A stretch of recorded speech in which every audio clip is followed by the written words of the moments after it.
you have. No, I'm not talking about the money you have in your piggy bank, or how full your closet is, or even whether you own the latest gaming system.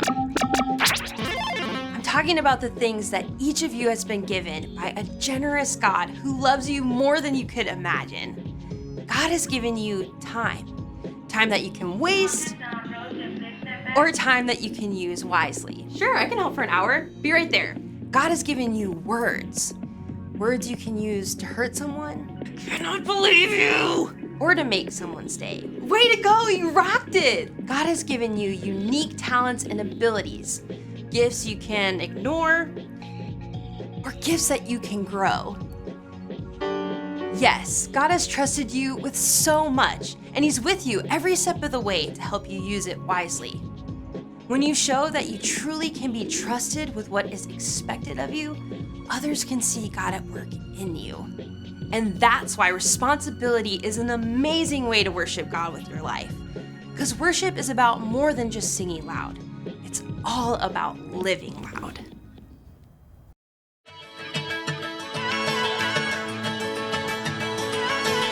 You never turn away, you never leave my side. And every time I call your name out just to find that you're already right here with me, never been alone. I can trust you with my heart, 'cause this I know. You are always faithful, you love me from the start. No matter what I'm facing, I will trust you with my heart. You are more than able to lead me through the dark. Your love is never failing, I will trust you with my heart. Whoa, I will trust you with my heart. There are days when I feel I need a friend,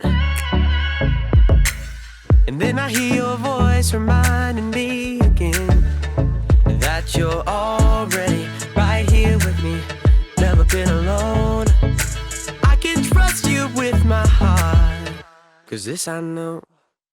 You are always faithful, you love me from the start. No matter what I'm facing, I will trust you with my heart. You are more than able to lead me through the dark. Your love is never failing, I will trust you with my heart. Whoa, I will trust you with my heart. No matter what may come, no matter what I go through, God, you are never gonna fail me, I will trust you with my heart. No matter what may come, no matter what I go through, God, you are never gonna fail me, I will trust you with my heart. You are always faithful, you love me from the start. No matter what I'm facing, I will trust you with my heart. You are more than able to lead me through the dark. Your love is never failing, I will trust you with my heart. Whoa, I will trust you with my heart. Whoa, I will trust you with my heart. Whoa, I will trust you with my heart.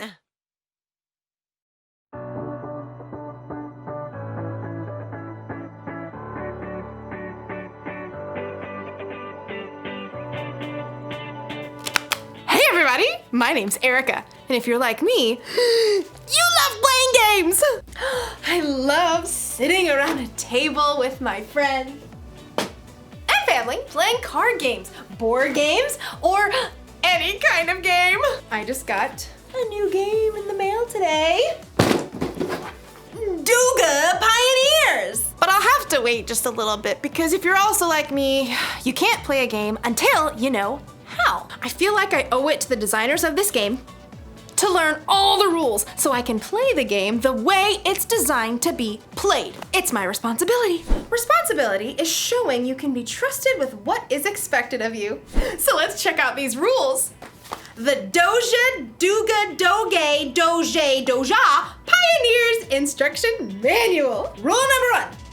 Each player should roll the enclosed red die to determine who goes first. The person who rolls the highest odd number should be the first player to begin the adventure. The person who rolls the lowest even number should draw a standard utility card. If the card is beige, they should go second.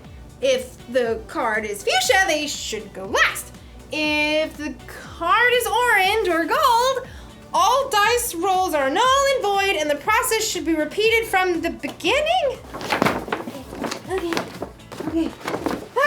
Rule number 127. Should you run out of standard utility cards or action cards, you must pause the game until more cards are ordered, and cards can be purchased from the website listed below. Expected delivery can be 8 to 10 business days. Oh, this is exhausting. I get it. We need a lot of rules. Rules are important in the games and in life. But we'll learn in today's story. Maybe the rules don't have to be so complicated. Let me just pull this back to where it, excuse me, sorry. The Bible. It's 66 books of history, stories, letters, and poetry that fit together to form God's one big story. The epic adventure of how He created us and loves us so much that He made a way to rescue us.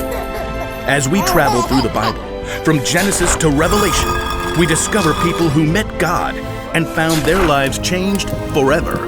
Now, for an amazing story, inspired by the book of Matthew, chapter 22, verses 36 through 40. The book of Matthew, the very first book in the New Testament, was written by, you guessed it, Matthew. Now, even though he was a tax collector and disliked by others, he became one of Jesus' followers. And years later, he wrote an eyewitness account of the things that Jesus said and did. For example, he tells us of the day that the religious leaders tried to trap Jesus with a trick question. Teacher, which is the most important commandment in the law? The religious leaders followed 613 different laws. They wanted Jesus to pick just one law so Jesus would get in trouble for leaving out the other 612 laws. But Jesus didn't fall into their trap. Instead, he took this opportunity to show everyone that following God doesn't have to be complicated. Love the Lord your God with all your heart and with all your soul. Love Him with all your mind. This is the first and most important commandment. And the second is like it. Love your neighbor as you love yourself. Everything that is written in the law and the prophets is based on these two commandments. Now, Jesus wasn't saying that the other 611 laws were wrong.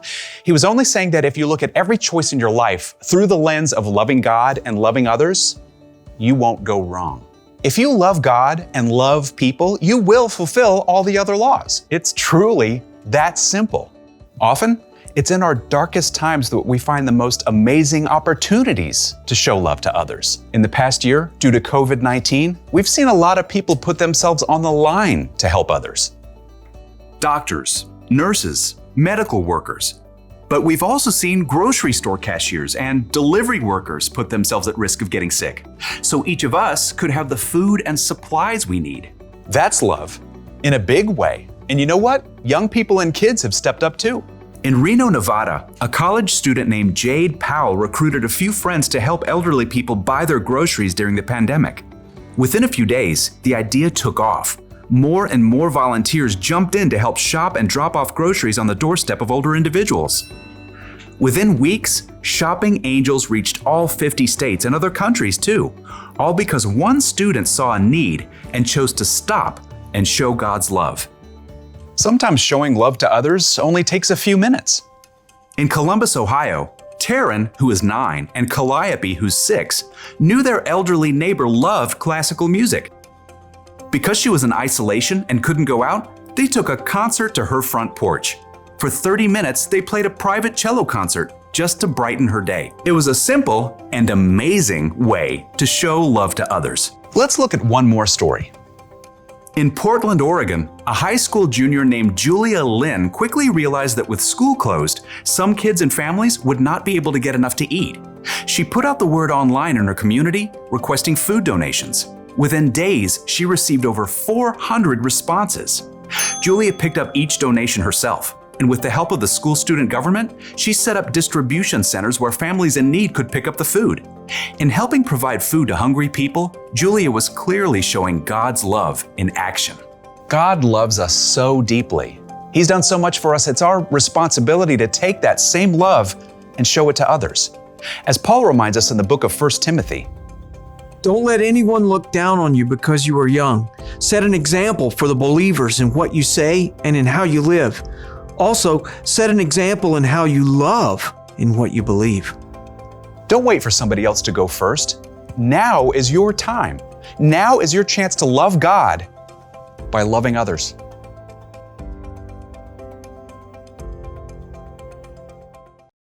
Hey, have you ever noticed how many rules there are in life? Look both ways before crossing the street. Hey, you!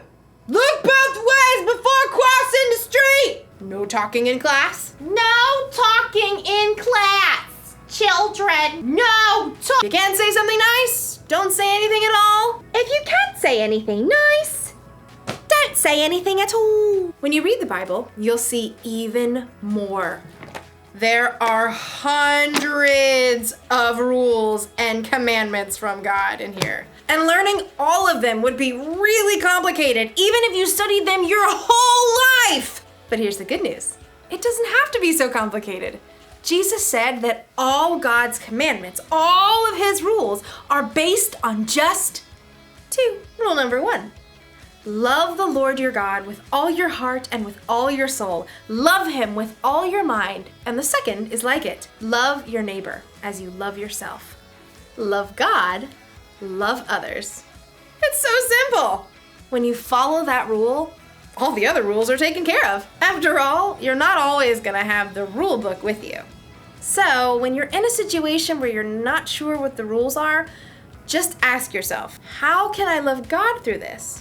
Or, am I loving other people? That should help keep you in the game. So here's the one thing to remember today. This is the most important rule for life. Love God, love others. Because really, it's more than just a game. If you follow Jesus, then loving God and loving others is your responsibility. But it's up to you. You can make it complicated, or just keep it simple. Yummy. Eatsy, eatsy, eatsy. See you next time.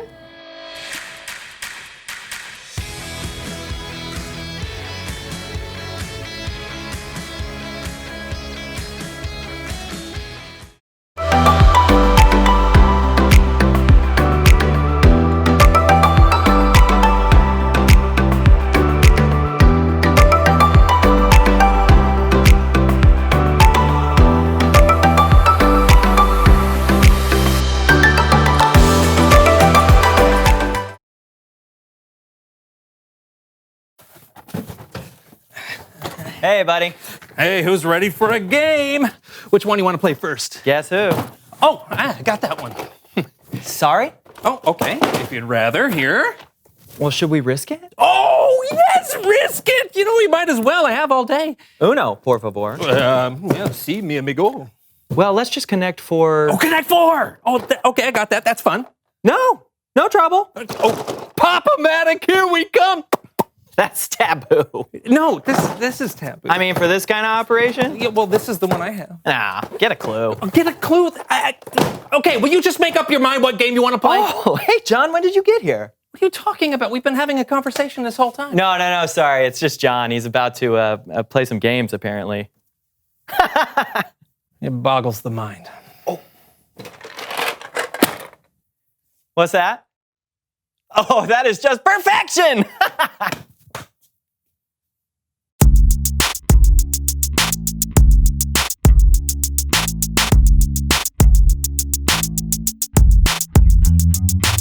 Hello, my name is Steven. And I'm John. And this is the So-and-So Show. It is the first show of the year. Did you make any New Year's resolutions this year? You know what? I did. You know how I always wait until the last minute to get things done? I do. It makes me nervous. Well, this year I've decided I'm not going to procrastinate so much. Well, that's That's great. How well are you doing so far? Well, I haven't started yet. Tomorrow seems like a good day. It always says.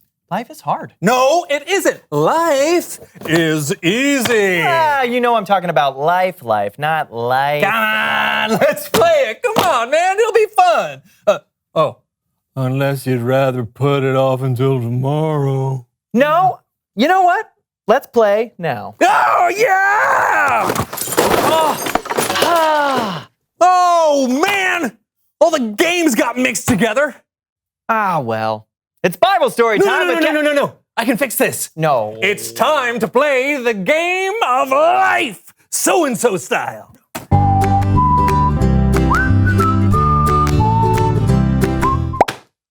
What is happening, John? Life is happening, my friend. Now, what would you like to do first? Would you like to go to school or start your career? I will go to school first. That was easy. Okay, let's see where you go next. Oh, right. Okay, here we go. 1, 2, 3, 4, 5, 6, 7. Oh, you just passed go. Collect $200. Whoa! Wait, is this the game of life or Monopoly? Yes. Okay. And 7, 8, 9. Oh, you got married. Congratulations.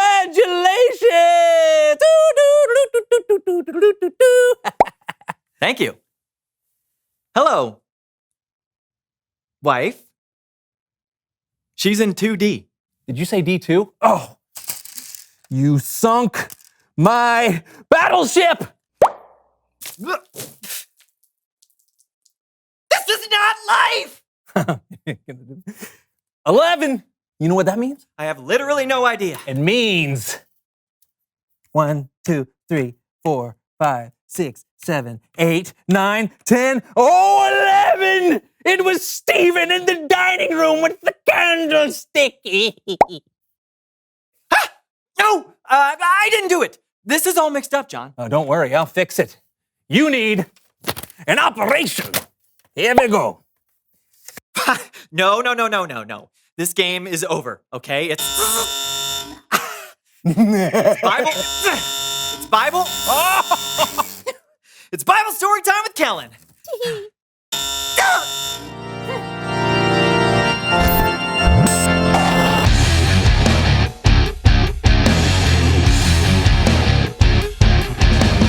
Hey guys. Hello, Kellen. What are we talking about today? Well, today we're talking about responsibility. Really, our most important responsibility. What Jesus called the greatest commandment. Some of you may know that the Bible contains hundreds of laws or commandments from God. Well, a couple thousand years ago, someone asked Jesus which of God's commandments was the most important. And this is what Jesus said. Love the Lord your God with all your heart and with all your soul. Love him with all your mind. This is the first and most important commandment. Pretty simple? Or is it? How do you love God with all your heart, soul, and mind? Praying a lot? Reading my Bible? Going to church? Singing? All good ways to show God that you love him. And Jesus gave us another way. Jesus said this is the first and most important commandment. And the second, he said, is like it. Love your neighbor as you love yourself. Everything that is written in the law is based on those two commandments. So, how do you love your neighbor? Let's find out on Love thy neighbor. Let's meet your neighbors. Now, a neighbor doesn't have to be someone who lives in your neighborhood. It can be someone you meet anywhere. Got it? Got it. Then let's love that neighbor. Question number 1. Brandon, how do you love your neighbor if they invite you to a party at their house? First of all, it's Steven. But I can bring snacks or sodas to the party. John, how do you love your neighbor if they give you a gift? Send a thank you note? Oh, good one. Yeah, I like that. Oh, thank you. Brandon, how do you love your neighbor if they shovel snow from your driveway? Okay, once again, Steven. I'm Steven. And I would shovel their driveway next time. Oh, Kellen. Wow, that's amazing. John, how do you love your neighbor if they spend all night playing bagpipes in the apartment above you? I don't love my neighbor at all. That's annoying. Agreed. Yes, very annoying. Brandon, how do you love your neighbor if they keep forgetting your name? Funny you should say that because, once again, third time, my name's Stephen Kellen. We have met many a time, and I would say I'd probably get angry. Yeah. Kellen? John, how do you love your neighbor when they lose the comic book you let them borrow? Well, I don't lend them another comic, that's for sure. No way. How do you love your neighbor when they break a promise to you? Well, you know, I would insult them on social media. Yeah. Good idea. Yeah. Always. John, how do you love your neighbor when they take that last piece of pizza? What kind of monster would... Are you kidding me? And that is the end of the speed round. Brandon, one final question. Do you love your neighbor? I mean, it was great that they shoveled the snow from my driveway and all, but they also forgot my name many times. So, no, I'm sorry, neighbor. I do not love you. John, same question. Do you love your neighbor? No way. Play your bagpipes somewhere else, neighbor. Annoying. You did not love your neighbor. You lost. What? Okay, well, what would the prize have been if we would have won? $1 million. What? Oh, no. Let's meet your neighbors. Hey, how's it going? Huh. What's up? It's an attractive dude. Jesus did say, love your neighbor as you love yourself. You see, sometimes when it comes to loving people, it helps to put yourself in their shoes. Oh, yeah, I get it. So I think I know why you took the last piece of pizza. Because if you're anything like me, you get hungry all the time. He does. And I like pizza a lot. Oh, that's great, isn't it? Yeah, I'm actually getting hungry right now. Hey, you're not a monster. And I love you, neighbor. I love you. That was touching. And you know, I don't like it when somebody breaks promises, but if I'm honest, I mean, let's be honest. I can let people down sometimes too. And I want others to forgive me, so therefore, ipso facto, I love you, neighbor. Right back at you, Brian. It's Stephen. Stephen. That's what I said, right? Great job, guys. You love your neighbors. Awesome. Now, where are we at on that $1 million? Jesus said the most important thing we should do is love God. And the second most important thing to do is to love our neighbors. It's not always easy, but remember, our neighbors are people who make mistakes just like we do. They're people who are forgiven by God just like we are. And it's our responsibility to love them the way that we want to be loved. Thanks, neighbor. Yeah. See you, John and Brian. Yeah, that's weird. Back to you guys. It's a good game. Yeah, and we learned something too. Yeah. Loving God and loving others aren't just suggestions. We're actually expected to love. It's one of our rules for life. We should keep track of those rules somehow. Oh, my friend, I am way ahead of you. Our number one rule for life is love God, love others. You know what? I'm not going to procrastinate on that one. I'm starting right away. Love you, John. Oh, I love you too, Brian. It's Stephen. Reveal the question. Ooh, what are things you're expected to do? Yeah. What are your responsibilities? You might be expected to brush your teeth before bedtime. Or help with chores around the house. Or it might be something even bigger, like... Oh, yeah. Hey, talk about it together. And we'll see you next time on the So-and-So Show. Yes! Are they just gonna... Yeah, I think we'll stay. Stay? I have no idea. Handsome dudes. Thank you. Shh. Huh? Oh, School or career? I'm starting my career. All right. You're a waiter. Uh-oh. Don't tip the waiter. Steven, get me out of here before. Before? Aw, man. You sunk my battleship. Oh, no, that's my destroyer. No, battleship. Doesn't matter. This is not the game of life. Hey, it could be worse. You could be playing Chutes and Ladders. Bye.